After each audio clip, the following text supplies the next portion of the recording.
What's up, everybody? Welcome to the third episode of the Get in the Box podcast. I'm your co-host, Michael Garcia. And I'm your co-host, Blake French.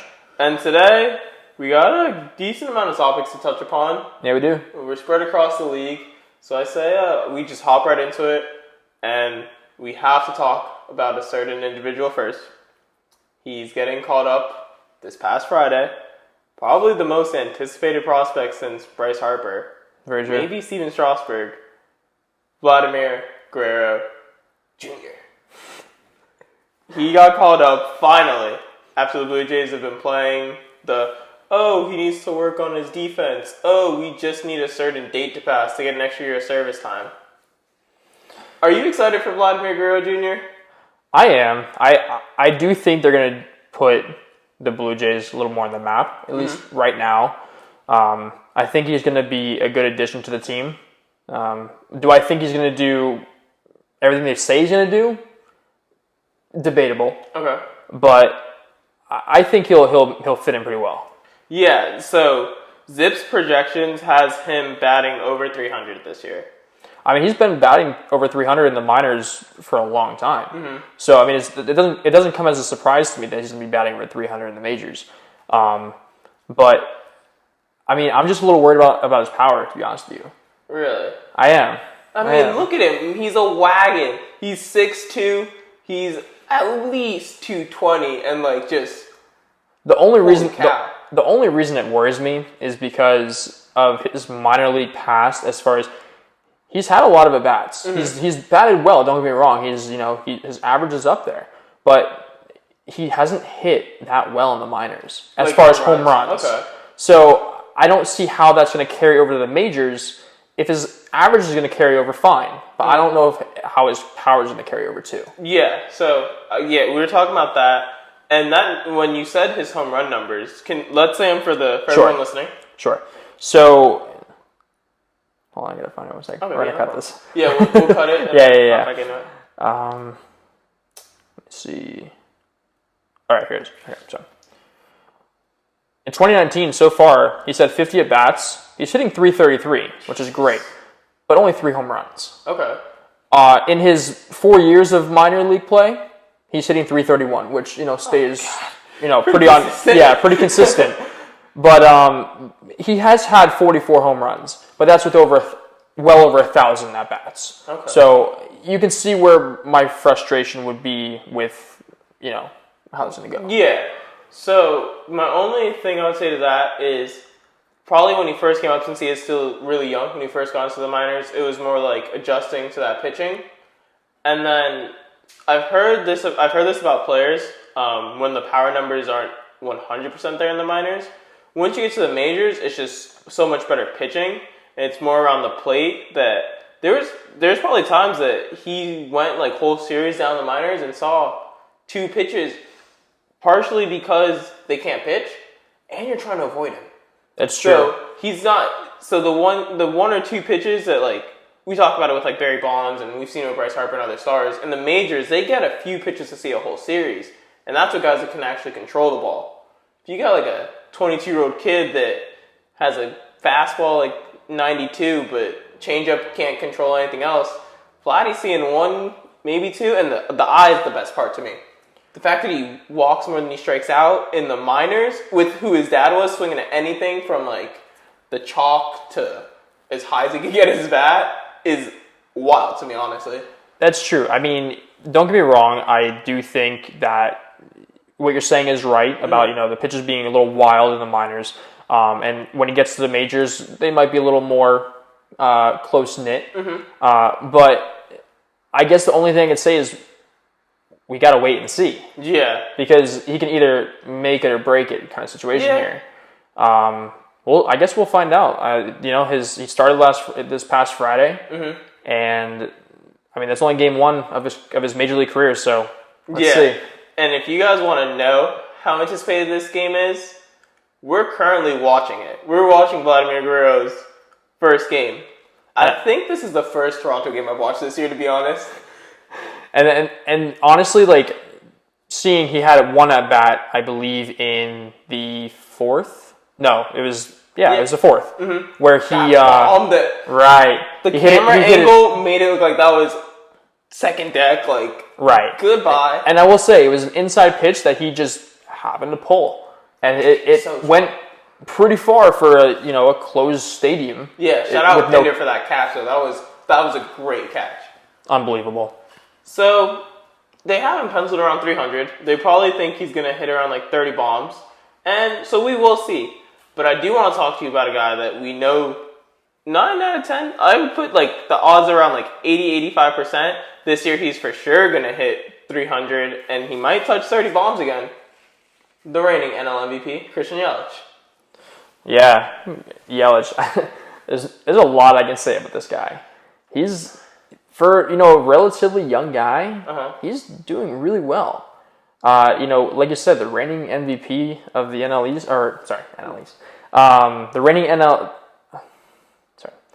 the reigning NL MVP last season.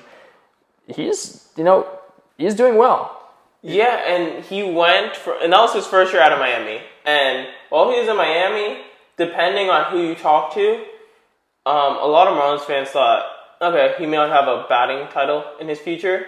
And some people saw him as the third best outfielder. Because his last year in Miami, he was the third best outfielder. Right. Giancarlo Stanton was clearly one.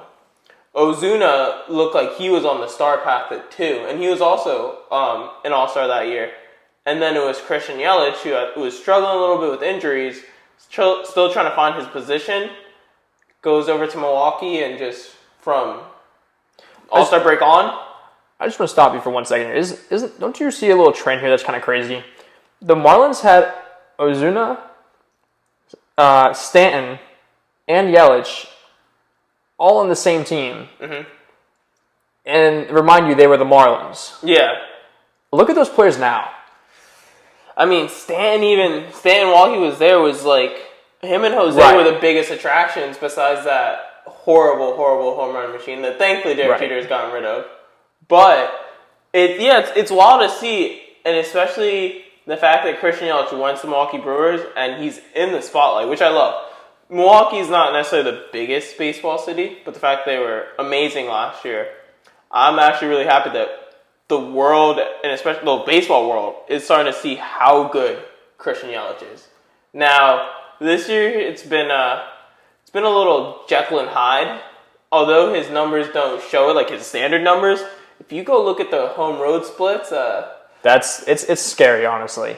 It's scary to see, like you said earlier, how he does so well and he's hitting the spotlight so much. Oh, it's shining right on him right now. Right, but he's only doing that while he's at home. This year. Mm-hmm. This year, very true. Just look at it. He's 13 home runs so far this year, right? All 13 of those are from being at home. He has none on the away turf. Really? Right. So you got to tell me he's probably hitting well on the road, right? The average is there? You would think, but I mean, he's hitting .417, at home. Jesus. Phenomenal. But 227 away. Oh. Which puts him at 326. So still really good, don't get me wrong, for an overall average. But the split just doesn't make sense. Mm-hmm. I mean, here's a fact I'm just going to throw out to you for a second here. So he played for the Marlins for 5 seasons, averaging .290 batting average, with only a combined 59 home runs in those 5 years. Okay. When I say only 59, the reason I say only is because he's been playing for Milwaukee for not even 1.5 years and has already hit 49 home runs combined. He's going to catch it this year. Right, exactly. That's crazy. Mm-hmm. He's a phenomenal player. I'm just going to leave it at that. He's a young guy, relatively young guy, who I think is going to make a name for himself farther than what he is at right now. Yeah, and another thing with him is when everyone was talking launch angle, he was still on the straight line drive, and he has a little bit more launch in his swing now, but the fact that like a lot of these are just laser beams, he just perfected his craft of hitting. He is arguably, I'd say it's pretty hard right now to name 3 hitters better than him currently. Just right now. Yeah. Not saying mid-season we'll talk about this again. Right, of course. I mean, he came out of the gate just hitting bombs. I mean, in his, I think it was his, I think it was his first 4 games this season. I think he hit bombs. Yeah. Which, I mean, set a Brewers franchise record on its own. But, I mean, that's just, coming right out of the gate. And he had the eyes of everyone in the baseball world. Like, everything that was going on the beginning of the year, and it's still going on, how the standings are sort of flip-flopped, and they're going to continue to flip-flop because we're only in April. It'll settle out around, like, June. But Christian Yelich, all the eyes were on him because it was home run. It was like, oh my god! Again, it was like, what in the world? After on day 3, everyone's like, can he do it again? Does it again? Yeah. Day 4, and now it's like, holy cow! The Brewers is this what they're gonna be? And for the first few games, first few series, it's looking like that. And then the past 3 or 4 series, they came like a meteor. They came back down to earth, and they went a little bit lower than what everyone was expecting too. Yeah, I mean, I think the spotlight was on Christian Yelich a lot in the first few games, which rightfully so. Yeah, but it wasn't on the Brewers. It was on Christian Yelich. Mm-hmm. So, as a whole, as that team whole, they're not so hot. I mean, especially their pitching is not so hot. Mikey, explain to me about that. How does that make sense? They have so much spotlight, but they're not a winning team. See, it's somewhat it's what Mike Trout should be getting. Right. It's somewhat like Bryce Harper during his MVP year. Yeah. How he was putting up those gaudy stats and just nothing else was doing anything, honestly. But the part that I somewhat saw coming, and the reason why I had the Brewers penciled in at 3 in the NL Central to end the year, we never know because it's still April. But the way they relied on their pitching staff, their starting rotation last year wasn't so hot, and it got worse. They lost Jimmy Nelson for the full year. They just went and got Gio Gonzalez again. Shashin isn't doing what he's supposed to be doing. So you're relying so heavily on that bullpen. Josh Hader can only throw so often. He can only do so much. Corey Knebel's hurt. Jeffries, as we saw, as well as with Hader last year in the Dodger series, when you overwork those arms so much, they start to deteriorate. And this year, that whole bullpen's getting hit up. Oh my! It's ridiculous. Honestly, the only guy that I can rely on, personally right now, especially as a starting rotation, Zach Davies. He's doing well. I mean, all the other guys though, they're averaging that above 5.0 ERA status. Yeah, and when that's the name, that's the guy who you're relying upon to anchor your staff down, it's not a good look. No, it's scary. It really is. The lineup's not doing anything either. No, the lineup's too top heavy in my opinion. They're relying on only a few of their guys rather than all of their guys. Yeah, it's not a deep lineup. Looking at it on paper, it looks like it should be. And then when you start looking at stats, it's it can potentially be a very deep lineup. Right. But it can also potentially be just home run or bust. And there's 2 guys on the team that normally hit for average, and Christian Yelich is one of them. Yeah. So if he's off during a road series, or if he's just off period, that offense staggers pretty heavily. Let me just throw another fact out for you as far as their hitting goes. Of the 8 Brewers with 80 or more plate appearances this season, I should say, only 3 have been league average hitters or better. Jesus. So you see what I'm saying? They have a lot of spotlight, obviously, because Christian Yelich is just a big name right now. Yeah. But their lineup just doesn't, as a team, it doesn't make sense. They're not doing well. And that's also really surprising to me. I somewhat saw the pitching decline, but the hitting decline I definitely did not. You have Jesus Aguilar, who was first half of last year an MVP candidate. Christian Yelich, who won the MVP. Yep. They got Moose. They have Travis Shaw, Grandal, Low Kane. They went and signed Yasmani Grandal. Yeah. Ryan Braun still hits. That team on paper looks like it should be so much better, and maybe they turn it on. Or maybe this is what the Brewers are. Maybe last year was a big flash in the pan. They were 2 games away from missing the playoffs. They beat the Cubs in the playing game. So let's say they lose that for the NL Central, and then they lose the next game. They're out like the Cubs were. Yeah. But instead, they won the 1 game against the Cubs and had the best record. Yeah. So in the NL, so they went from possibly missing the playoffs like the Cubs did to getting to the NLCS. So last year was. It was 2 coin flips that changed that whole series. Changed their whole season around. Last year was an odd situation for that. That was I didn't see that coming, to be honest with you. This year, I don't know how far they're going to go. Mm-hmm. I don't think they're going to do as well as they did last year. Yeah. Personally, it doesn't show in the beginning part of the season right now. Yeah. But for all I know, like you said, it can turn around. It's only April. Yeah. So, this could all turn around and they could be a top-notch team. Mm-hmm. And but they're built for October as well. And they are. Bullpen. Right, exactly. I think they need to do some switching around. They need to do, come trade deadline, I think they need to figure something out. But will they? That's the thing. The Brewers aren't necessarily a buy team. Now, granted, for the past few years, there hasn't been a reason to buy. The last time they bought at the trade deadline, like really, was CC Sabathia in 2008. Since then, they haven't really had a reason to buy. So I think that's a big thing. Because when you're in a division, as we said with the Cubs, who the past All-Star break since before they won the World Series, they've been making power moves. And then the Cardinals they got Paul Goldschmidt this year, Marcell Ozuna last year. They were in on Josh Donaldson last year. Like, those two teams will make moves. The Pirates pitching staff is amazing. The Brew Crew, like, if they don't straighten up, although it's already April, if they don't straighten up by, like, beginning of June, it may be, like, too hard to catch up, honestly. Yeah, it might be just too difficult for them to even do anything. So, again, it's early.